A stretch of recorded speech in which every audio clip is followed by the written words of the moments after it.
Hi friends, S N creations by Thahi എന്ന നമ്മുടെ ചാനലിലേക്ക് എല്ലാ കൂട്ടുകാർക്കും സ്വാഗതം. ഇന്നൊരു സിമ്പിൾ യോഗ് ഡിസൈൻ ആണ് കേട്ടോ ചെയ്യുന്നത്. അപ്പം പാറ്റേൺ നമ്മളിതുപോലെ പേപ്പറിൽ മാർക്ക് ചെയ്ത് കൊടുത്തിട്ടുണ്ട് കേട്ടോ. നല്ല വൈഡായിട്ടുള്ള റൗണ്ട് നെക്ക് മാർക്ക് ചെയ്ത് കൊടുത്തിട്ടുണ്ട്. ഞാൻ പറഞ്ഞില്ല, യോക്കിലാണ് ഈ വർക്ക് വരുന്നത് കേട്ടോ. അപ്പോൾ നമ്മളിതിപ്പോൾ മൂന്നായിട്ട് ഇങ്ങനെ ഡിവൈഡ് ചെയ്തിട്ടുണ്ട് കേട്ടോ.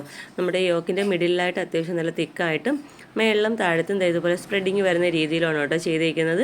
നെക്കിൽ നിന്ന് 2 ഇഞ്ച് താഴത്തേക്ക് മാർക്ക് ചെയ്തതിന് ശേഷം ഇതുപോലെ ഒരു 1.5 ഇഞ്ച് സ്പ്രെഡിങ് പോലെ ഇതുപോലെയും ചെയ്യുന്നുണ്ട്. മിഡിലിൽ വരുമ്പോൾ അത്യാവശ്യം തിക്കായിട്ടും താഴത്തും ഇതുപോലെ 1.5 ഇഞ്ച് അത്യാവശ്യം നല്ല ഒരു തിക്നെസ് കുറച്ചിട്ടും ചെയ്യുന്നുണ്ട്.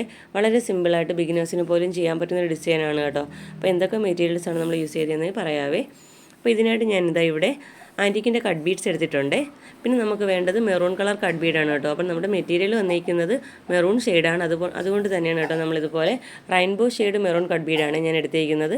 പിന്നെ നമുക്ക് വേണ്ടത് ഷുഗർ ബീഡ്സ് ആണ് കേട്ടോ. ഇതുപോലെ മെറൂൺ കളർ തന്നെയാണ് കേട്ടോ എടുത്തിരിക്കുന്നത്. പിന്നെ നമുക്ക് നോർമൽ സെയിം ത്രെഡാണ് വേണ്ടത്. പിന്നെ നമുക്ക് വേണ്ടത് നീഡിൽ നമ്പർ 12 ആണ് കേട്ടോ. അപ്പോൾ ഇത്രയും മെറ്റീരിയൽ വെച്ച് വളരെ സിമ്പിളായിട്ട് ചെയ്യാൻ പറ്റുന്ന ഡിസൈനാണ്. വളരെ ഈസിയാണ് കേട്ടോ. ബിഗിനേഴ്സിനൊക്കെ നമുക്ക് ഈസിയായിട്ട് ചെയ്യാൻ പറ്റുന്ന ഡിസൈൻ കൂടെയാണ് കേട്ടോ. അപ്പോൾ നമുക്ക് എങ്ങനെയാണ് ചെയ്യുന്നതെന്ന് നോക്കാം. അതിന് മുമ്പായിട്ട് നിങ്ങൾ ആദ്യമായിട്ടാണ് എൻ്റെ ചാനൽ കാണുന്നതെങ്കിൽ നമ്മുടെ ചാനലൊന്ന് മറക്കാതെ സബ്സ്ക്രൈബ് ചെയ്യാനും തൊട്ടടുത്തുള്ള ബെല്ലൈക്കൺ ഓൾ എന്ന ഓപ്ഷൻ എനേബിൾ ചെയ്യാനും മറക്കരുത്. വീഡിയോ ഇഷ്ടപ്പെട്ടാൽ ലൈക്ക് ചെയ്തേക്കണം കേട്ടോ. അപ്പോൾ നമുക്ക് എങ്ങനെയാണ് വർക്ക് ചെയ്യുന്നത് നോക്കിയാലോ. ഓക്കെ, അപ്പോൾ നമുക്ക് വർക്ക് എങ്ങനെയാണ് ചെയ്യുന്നത് നോക്കാം.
ഓക്കെ, അപ്പോൾ കണ്ടല്ലോ, നമ്മൾ ഈ ഒരു ഏരിയയിൽ നമ്മൾ 3 പാർട്ടായിട്ട് തിരിച്ചില്ലേ. അപ്പോൾ നമ്മുടെ ഈ സെന്ററിൽ വരുന്ന ഈ ഒരു പോർഷനിൽ 2 ഇഞ്ചിൽ നമ്മൾ ഇതുപോലെ നമ്മുടെ ആന്റിക് ഗോൾഡ് കട്ട് ബീഡ്സും മെറൂൺ കട്ട് ബീഡ്സും വേണ്ടി ഇതുപോലെ തന്നെ ഫില്ല് ചെയ്ത് കൊടുക്കണം കേട്ടോ. അത് ഈ ഒരു ഇതിൽ ഫില്ല് ചെയ്ത് കൊടുത്താൽ മതി. അത്യാവശ്യം അങ്ങോട്ട് ഭയങ്കര തിക്കായിട്ട് ചെയ്യണ്ട, എന്നാലും ഒത്തിരി ഗ്യാപ്പ് ഇട്ടും ചെയ്യണ്ട. ഈ ഒരു ഇതിൽ ചെയ്താൽ മതി.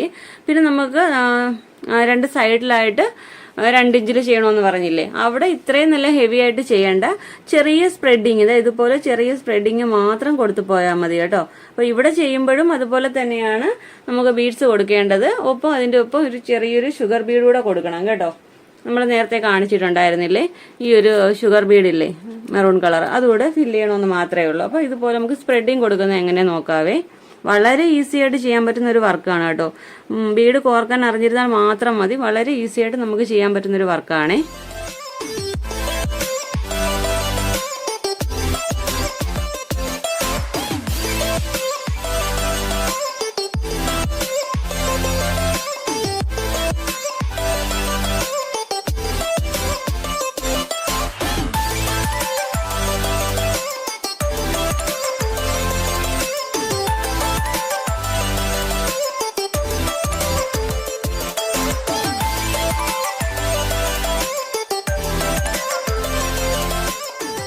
കണ്ടല്ലോ, ഇതുപോലെ വരുന്നത്. സെന്ററിൽ ഇതുപോലെ തിക്കായിട്ട്, പിന്നെ രണ്ട് സൈഡിലും ഇതുപോലെ ഗ്യാപ്പ് ഇട്ട് കൊടുത്താണ് രണ്ട് സൈഡിലും ചെയ്യേണ്ടത് കേട്ടോ. വേറെ ഒന്നുമില്ല, ഈസിയാണ്. അപ്പോൾ എല്ലാവരും ഒന്ന് ട്രൈ ചെയ്ത് നോക്കുക. നമുക്ക് ഇതിന്റെ ഫൈനൽ ലുക്ക് എങ്ങനെയാണെന്ന് നോക്കാം. ഓക്കെ, അപ്പോൾ നമ്മുടെ വർക്കിൻ്റെ ഫൈനൽ ലുക്ക് ഇതുപോലെയാണ് കേട്ടോ വരുന്നത്. വളരെ ഈസി ആയിട്ട് ബിഗിനേഴ്സിന് പോലും ചെയ്യാൻ പറ്റുന്ന സിമ്പിൾ ഡിസൈനാണ്. അപ്പോൾ ഞാൻ എടുത്തിരിക്കുന്ന മെറ്റീരിയൽ ജോർജറ്റ് ആണ് കേട്ടോ, മെറൂൺ കളർ ജോർജറ്റ് ആണ്. അതുകൊണ്ടാണ് ഞാനിവിടെ മെറൂൺ കളർ കട്ട് ബീഡ്സും ഷുഗർ ബീഡ്സും എടുത്തിരിക്കുന്നത്. അപ്പോൾ നിങ്ങൾ എടുക്കുന്ന മെറ്റീരിയൽ ഏതാണോ അതനുസരിച്ചുള്ള കട്ട് ബീഡ്സ് എടുക്കുക കേട്ടോ. നമുക്ക് ആൻറ്റിക്കിൻ്റെ കട്ട് ബീഡ്സ് കോമൺ ആയിട്ട് വേണ്ടതാണ്. പിന്നെ നിങ്ങൾ എടുക്കുന്ന മെറ്റീരിയലിനനുസരിച്ച് നമുക്ക് കട്ട് ബീഡ്സ് ചൂസ് ചെയ്യാം കേട്ടോ. അപ്പോൾ വളരെ സിമ്പിളായിട്ട് ചെയ്യാൻ പറ്റുന്ന ഡിസൈനാണ്. അപ്പോൾ നല്ല ഭംഗിയാണ്. എല്ലാവരും ഈ വർക്കൊന്ന് ട്രൈ ചെയ്ത് നോക്കുക. നമ്മുടെ ഇന്നത്തെ ഈ വീഡിയോ ഇഷ്ടപ്പെട്ടെങ്കിൽ നമ്മുടെ വീഡിയോ ഒന്ന് ലൈക്ക് ചെയ്യാനും ഷെയർ ചെയ്യാനും സബ്സ്ക്രൈബ് ചെയ്യാനും മറന്നു പോകരുതേ. ഇതുപോലെ നല്ലൊരു വീഡിയോയുമായി വീണ്ടും വരും വരെ. Bye bye. Thanks for watching.